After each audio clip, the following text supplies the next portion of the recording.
तर विद्यार्थी मित्रांनो, आपण कालच्या व्हिडिओमध्ये write the proper number in the box म्हणजे प्रॉब्लेम सेट 17 उदाहरण संग्रह 17 यामधील 1, 2, 3 आणि 4 प्रॉब्लेमचा अभ्यास केलेला आहे. तर आता यामध्ये आपण 14/26 आणि 5, 6, 7 आणि 8 ह्या 4 उदाहरणाचा अभ्यास करणार आहोत.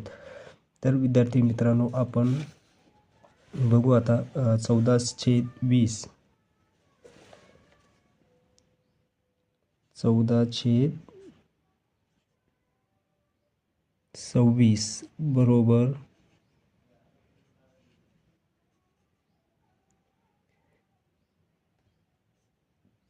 13 आणि अंशात रिकामी जागा दिलेली आहे. तर विद्यार्थी मित्रांनो, इथं काय केलेलं आहे, आता हे पहिला अपूर्णांक दिलेला आहे, दुसऱ्या अपूर्णांक म्हणजे हे छेदस्थानचा अंक बघा डिनॉमिनेटरमधलं, तर ते मोठा आहे आणि हे डिनॉमिनेटर लहान आहे. साहजिकच इथं काय केलेलं असेल, भाग दिलेला असेल. तर आपल्याला 26ला कितीनं भाग दिलं, 13 येईल. 26ला आपण जर समजा 2नं भाग दिलं तर 13 येईल. आता 14/14 भागिले 2/26 भागिले 2. तर आपल्याला 14ला 7नं भाग 14ला 2नं भाग दिलं तर उत्तर काय येईल, 2×7=14 आणि 2×1=2×3=6. म्हणजे आपल्याला अगोदर छेदामध्ये 13 दिलेला आहे आणि अंशात आपल्याला आलेलं आहे 7. सममूल्य अपूर्णांक म्हणजे ह्या अपूर्णांकाची किंमत काय असते, समान असते.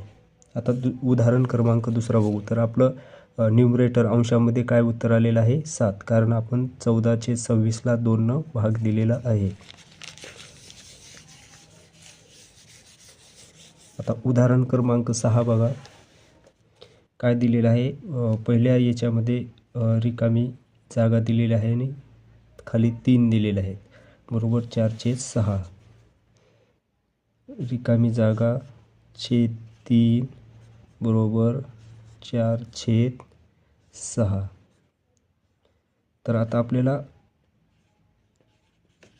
इथं अंशामध्ये काय येईल, आता अंशामध्ये आता इथं काय केलेलं बघा, हे 3 आणि इथं 6 आहे, म्हणजे 3ला कितीनं, म्हणजे मोठी संख्या आहे 6, तर 3ला कितीनं गुणलेलं आहे, 2नं, 2×3=6. म्हणजे इथं 2नी 2ला गुणलं तर काय होणार आहे, 4, 2×2=4. म्हणजे इथं किती येईल, 2, कारण ह्याला 2नं भाग दिलेला आहे आणि 6ला सुद्धा 2नं भाग दिलेला आहे.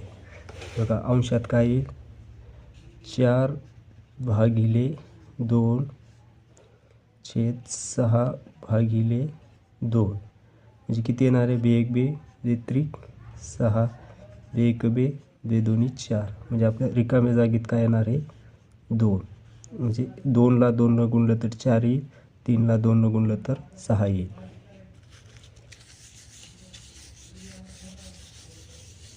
आता उदाहरण क्रमांक 7 बघू आपण. उदाहरण क्रमांक 7 त्याच टाईपचं दिलेलं आहे.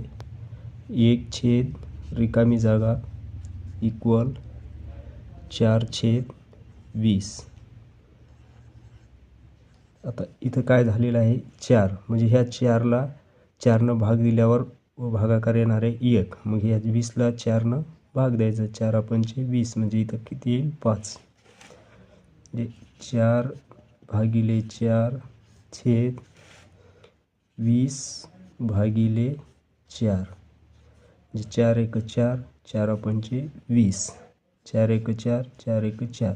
या अंशात 1 आणि छेदात काय येईल, 5. आता उदाहरण क्रमांक आपण 8 बघू.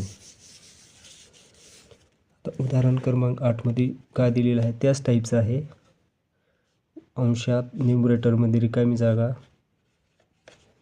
आणि डिनॉमिनेटरमध्ये 5 दिलेलं आहे, इक्वल 10/25. आता हे 5 कधी येईल, या 25ला 5नं भाग दिल्यावर 5 येईल. मग हे 10ला सुद्धा काय करायचं, 5नं भाग द्यायचं, म्हणजे 10/5/25/5. इक्वल काय येईल 5 एक 5, 5 दोन्ही 10, 5 एक 5, 5 5 25. म्हणजे अंशामध्ये न्यूमरेटरमध्ये काय येईल 1/5, 1/5. तर विद्यार्थी मित्रांनो, अशाच प्रकारचे आपण उदाहरण संग्रह 17 इयत्ता 5वीमधील अपूर्णांक या घटकावरील जे बाकीचे राहिलेले आहे 2 आणि 3 नंबरचे प्रश्न ते आपण पुढे